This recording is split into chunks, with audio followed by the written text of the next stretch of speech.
الحمد للہ وحدہ والصلاة والسلام علی من لا نبی بعدہ اما بعد فاعوذ باللہ من الشیطان الرجیم بسم اللہ الرحمن الرحیم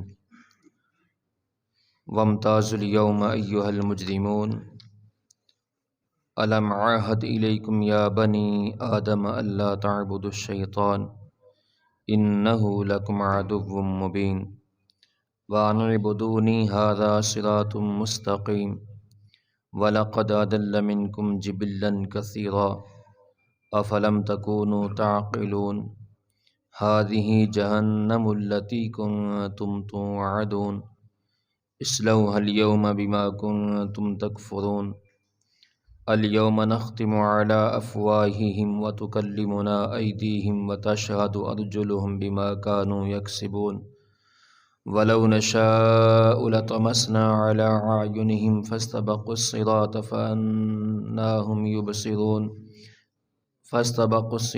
فأنا يبصرون ولو نشاء لمسخناهم على مكانتهم فما استطاعوا مضيا ولا يرجعون صدق اللہ العظیم۔ الصلاۃ والسلام علیک یا سیدی یا رسول اللہ وعلی آلک واصحابک یا سیدی یا حبیب اللہ۔ الصلاۃ والسلام علیک یا سیدی یا نبی اللہ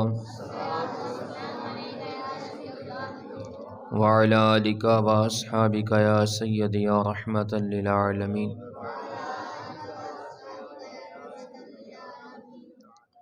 معزز حاضرین و سامعین، آج ہم اللہ کے فضل سے سورہ یاسین کی آیت نمبر 59 سے آیت نمبر 68 تک انشاءاللہ تلاوت کریں گے۔ رب العالمین نے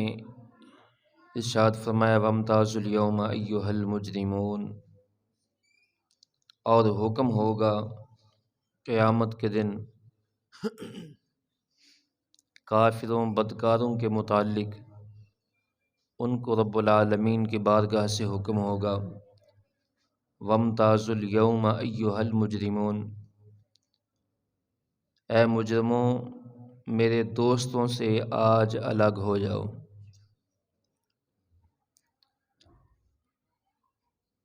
کل ہم نے جو پچھلی آیات پڑھی ان کے اندر جنتیوں کا اور جنت کا تذکرہ تھا کہ جنت کے اندر جنتیوں کو اللہ تعالیٰ جن نعمتوں سے نوازے گا وہ کیا نعمتیں ہوں گی۔ جنت کے اندر وہ تختوں پر اپنی مسندوں پر اپنی بیویوں کے ساتھ بیٹھے ہوں گے، اور سب سے بڑھ کر جنتیوں کے لیے جو سب سے بڑی نعمت ہوگی وہ اللہ تعالیٰ کا دیدار اور اللہ کی طرف سے سلام ہوگا، کہ جنتیوں کو اللہ تعالیٰ سلام بھیجے گا ان پر۔ تو آج جہنمیوں کا ذکر ہے،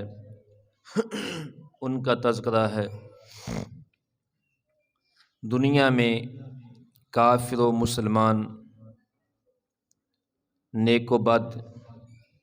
سب اکٹھے مل جل کر رہتے ہیں، لیکن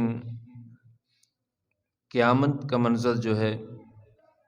اہل جنت پر تو یہ کرم ہوگا، اور مجرموں کو حکم ہوگا الگ الگ صفیں بنا لو، کوئی فرقہ دوسرے فرقے کے ساتھ مل کر نہ رہے۔ چنانچہ یہودی، عیسائی، آتش پرست، بت پرست، ملحد، دہریے سب ایک دوسرے سے الگ الگ کر دیے جائیں گے، اور الگ الگ جو ہے وہ جمع ہوں گے۔ پھر دوزخ میں ہر فرقہ کے لیے، ہر گروہ کے لیے ایک زندان ہوگا، ایک جیل ہوگی، ہر گروہ کو اس کے مخصوص جیل میں داخل کر کے دروازہ بند کر دیا جائے گا، جو پھر نہ کھل سکے گا۔ نعوذ باللہ تعالی من سخط وعذابہ۔ یا اللہ ہم تیری ناراضگی اور تیرے عذاب سے تیری پناہ مانگتے ہیں۔ تو فرمایا اس کا مفہوم بیان کرتے ہوئے مفسرین فرماتے ہیں کہ ابتدائی میں میدان محشر کے اندر جب حشر کا میدان لگے گا تو ابتدا میں مومن، کافر، منافق، نیک، بد سب اکٹھے کھڑے ہوں گے محشر کے میدان میں، اور بعد میں مجرموں کو حکم ہو جائے گا وَامْتَازُوا الْيَوْمَ أَيُّهَا الْمُجْرِمُونَ، اے مجرموں آج میرے نیک بندوں سے الگ ہو جاؤ، الگ صفیں بنا لو۔ جب اب مجرم الگ ہو گئے اور نیک الگ ہو گئے، اور نیک جو ہیں وہ ان کو قیامت کے دن دائیں ہاتھ میں اعمال نامے دیے جائیں گے، اور جو بد ہوں گے اور جو کافر و منافق ہوں گے ان کو جو ہے وہ بائیں ہاتھ میں اعمال نامے دیے جائیں گے۔ نیکوکاروں یعنی مسلمانوں کے چہرے چمکتے ہوں گے، کافروں کے چہرے جو ہیں وہ سیاہ ہوں گے۔ تو اب جب علیحدگی ہو جائے گی مسلمانوں اور کافروں کی، اب اس کے بعد رب العالمین ان سے پوچھے گا الم عہد الیکم یا بنی آدم اللہ تعبدوا الشیطان انہ لکم عدو مبین، کیا میں نے تمہیں تاکیدی حکم نہیں دیا تھا؟ ایک ہوتا ہے صرف حکم، یہاں تاکید ہے۔ کیا میں نے تمہیں تاکید نہیں کی تھی، تاکیدی حکم نہیں دیا تھا؟ یا بنی، اے آدم کی اولاد، یا بنی آدم اللہ تعبدوا الشیطان، کہ شیطان کی عبادت نہ کرنا۔ کیا میں نے تمہیں حکم نہیں دیا تھا کہ شیطان کی عبادت نہ کرنا؟ انہ لکم عدو مبین، بلا شبہ وہ تمہارا کھلا دشمن ہے۔ اللہ اکبر۔ اور ان مجرموں سے اللہ تعالیٰ فرمائے گا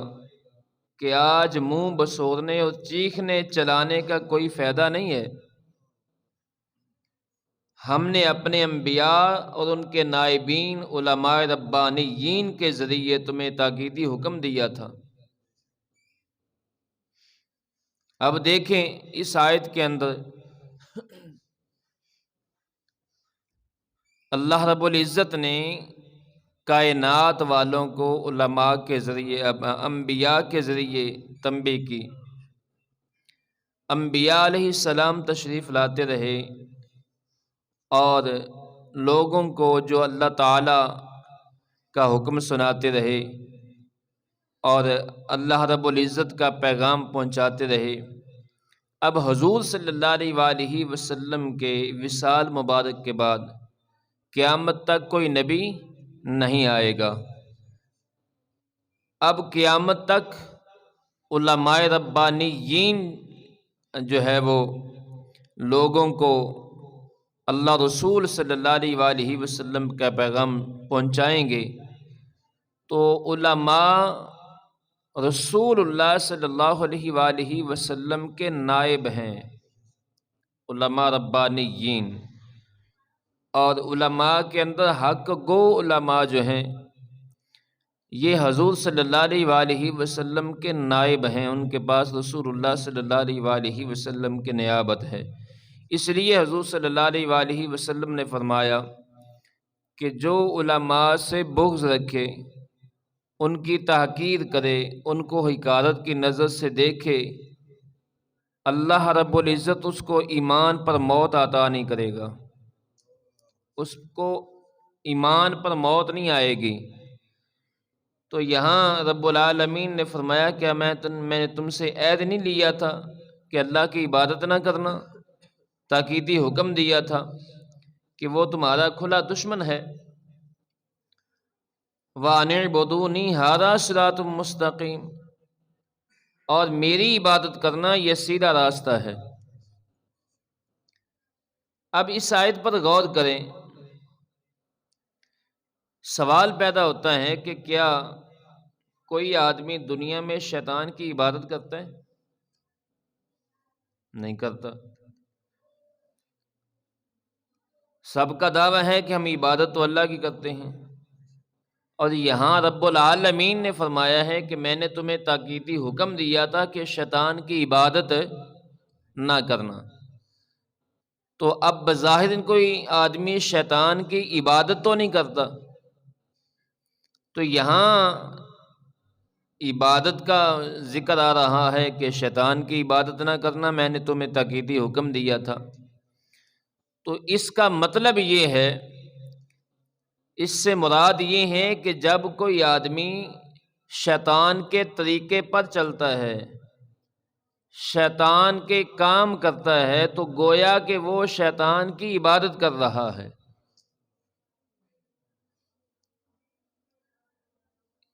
جو آدمی رسول اللہ صلی اللہ علیہ وآلہ وسلم کے لائے ہوئے طریقے پر عمل کرتا ہے، نبی پاک صلی اللہ علیہ وآلہ وسلم کی سنت پر عمل کرتا ہے،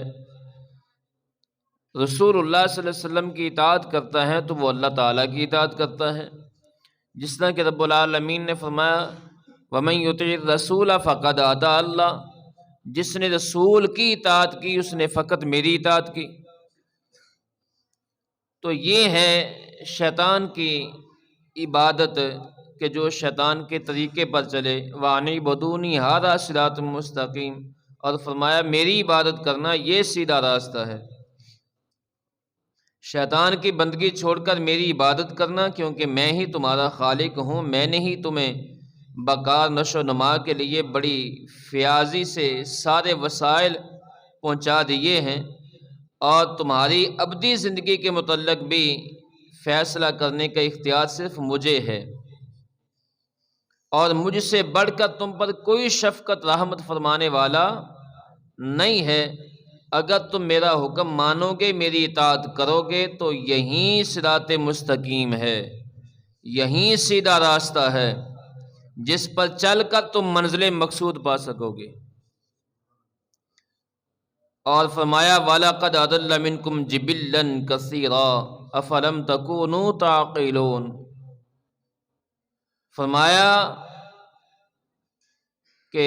بائیں ہمہ گمراہ کر دیا شیطان نے تم میں سے بہت سے لوگوں کو، کیا تم عقل و خرد نہیں رکھتے تھے؟ اتنے تاکیدی احکام کے باوجود تم نے ہوش مندی سے کام نہ لیا، عقل سلیم سے کام نہ لیا، ہماری ہدایت کو پس پشت ڈال دیا۔ اس طرح شیطان نے تم میں سے ایک کثیر جماعت کو گمراہ کر دیا، اور گمراہ کرنے میں وہ کامیاب ہو گیا۔ اگر تم عقل سلیم سے کام لیتے، تم ہوش سے کام لیتے کہ رب العالمین نے جس خالق نے ہمیں پیدا فرمایا ہے، جس خالق نے ہمیں زندگی دی ہے، جس مالک نے ہمیں رزق دیا ہے، اولاد دی ہے، جس مالک نے ہمیں تمام نعمتوں سے نوازا ہے، ہم اس کا رستہ چھوڑ کر کس رستے پر جا رہے ہیں؟ تو جب تم نے ہوش سے کام نہیں لیا تو پھر دشمن تو ہر وقت تمہارے دائیں بھی ہے، بائیں بھی ہے، پیچھے بھی ہے، سامنے بھی ہے۔ دشمن تو موقع کی تلاش میں ہے، جب تم نے ہماری ہدایت کو چھوڑ دیا تو اسے موقع ملا، وہ تمہیں گمراہ کرنے میں کامیاب ہو گیا۔ ہذہ جہنم التی کنتم توعدون، یہ ہے وہ جہنم جس کا تم سے وعدہ کیا جاتا تھا۔ تو رب العالمین فرمائے گا جب دنیا میں تم نے ہوش سے کام نہیں لیا، عقل سلیم سے کام نہیں لیا، تو اب یہ ہے تمہارا ٹھکانہ، یہ ہے جہنم جو تمہارے سامنے ہے۔ اب یہ وہ ٹھکانہ ہے، یہ جہنم جس کا تم سے وعدہ کیا گیا تھا کہ اگر میری عبادت سے منہ موڑا، میرے رسولوں کی تم نے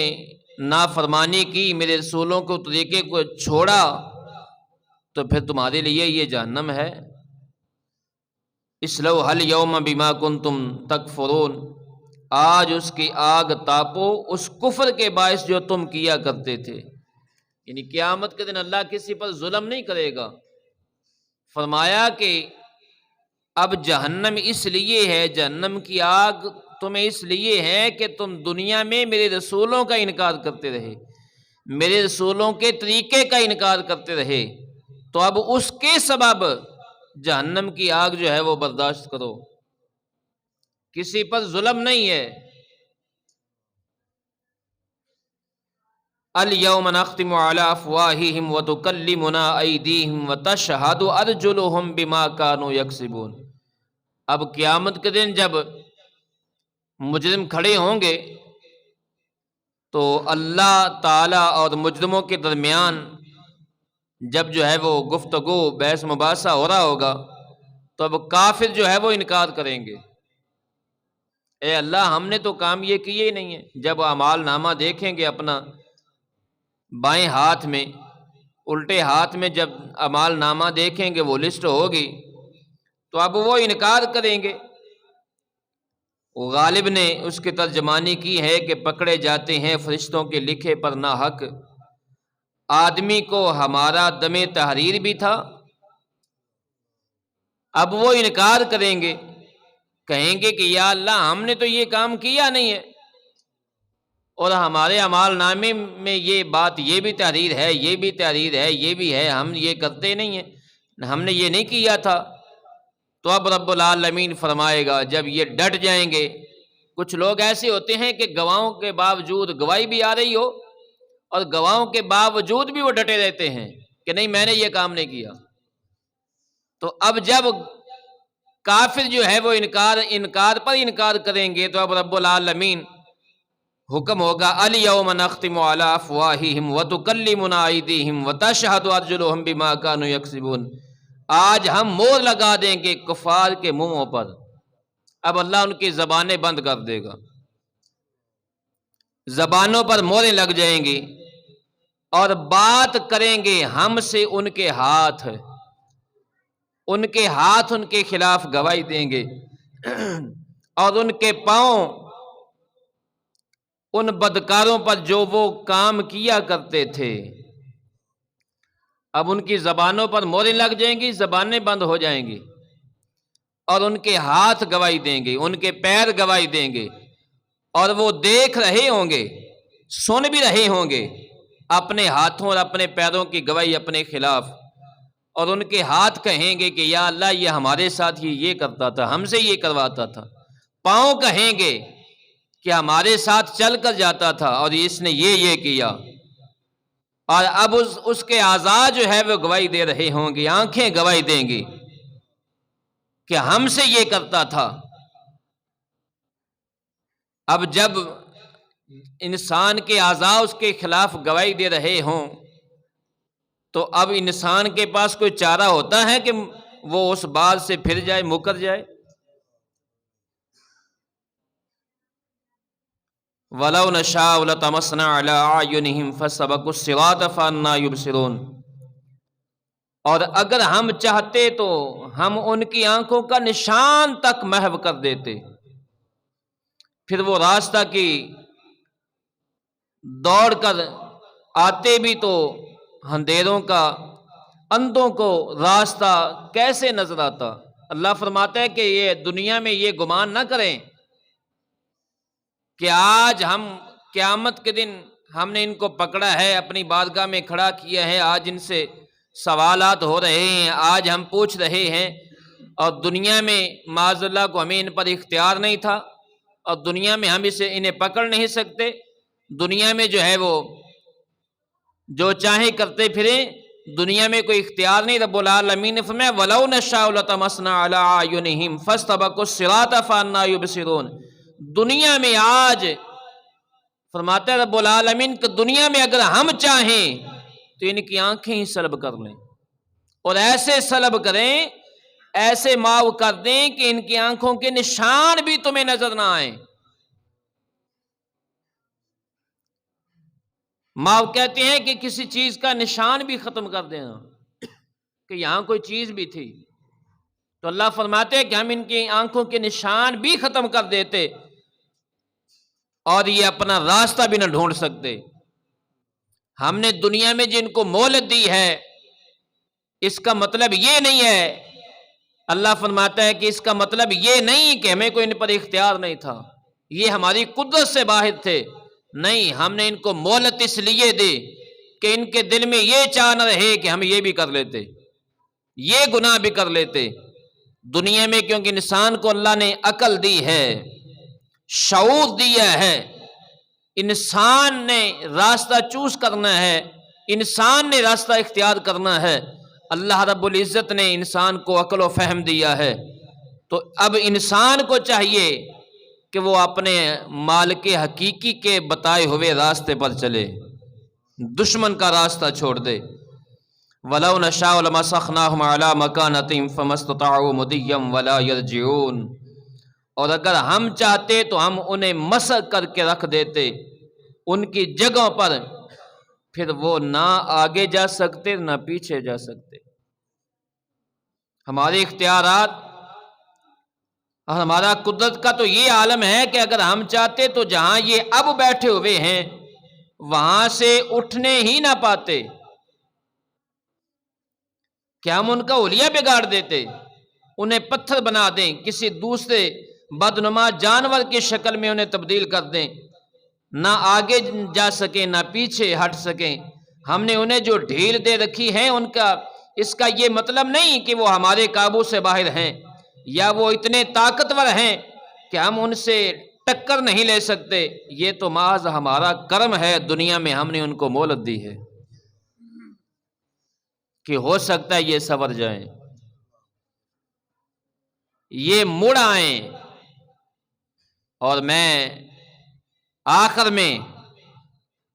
پھر جو ہے وہ تنبیہ کرتا ہوں، اور بدکار لوگوں کو، ایسے لوگ جو ابھی بھٹکے ہوئے ہیں اور اپنے محبوب صلی اللہ علیہ وآلہ وسلم کے طریقے کو چھوڑا ہوا ہے، آ جاؤ میرے رب العالمین کی بارگاہ میں، آ جاؤ رسول اللہ صلی اللہ علیہ وآلہ وسلم کے طریقے پر، میرے رب العالمین کی رحمت کا دروازہ بڑا وسیع ہے، آ جاؤ۔ رسول اللہ صلی اللہ علیہ وآلہ وسلم نے فرمایا جو آدمی سچے دل سے توبہ کر لیتا ہے، سچے دل سے توبہ کر لیتا ہے، زمین سے لے کر آسمان تک بھی اس کے گناہ پہنچ جائیں، اتنے گناہ ہوں کہ زمین سے آسمان تک پہنچ جائیں، جب وہ سچے دل سے توبہ کرتا ہے اللہ تعالیٰ سب گناہوں کو معاف فرما دیتا ہے۔ تو جو دوڑے ہوئے ہیں، بگوڑے ہیں، آ جاؤ اللہ کی بارگاہ میں، آ جاؤ، جھک جاؤ اس مالک کی بارگاہ میں، ابھی وقت ہے، قیامت کے دن تم جھکو گے پھر جھکا نہیں جائے گا، آج دنیا میں جھک جاؤ۔ اللہ رب العزت کی بارگاہ میں دعا ہے اللہ تعالیٰ مجھے آپ احباب کو عمل کرنے کی توفیق عطا فرمائے، رسول اللہ صلی اللہ علیہ وآلہ وسلم کے طریقے کو اپنانے کی توفیق عطا فرمائے، آمین ثم آمین، وما علیہ الا البلاغ المبین۔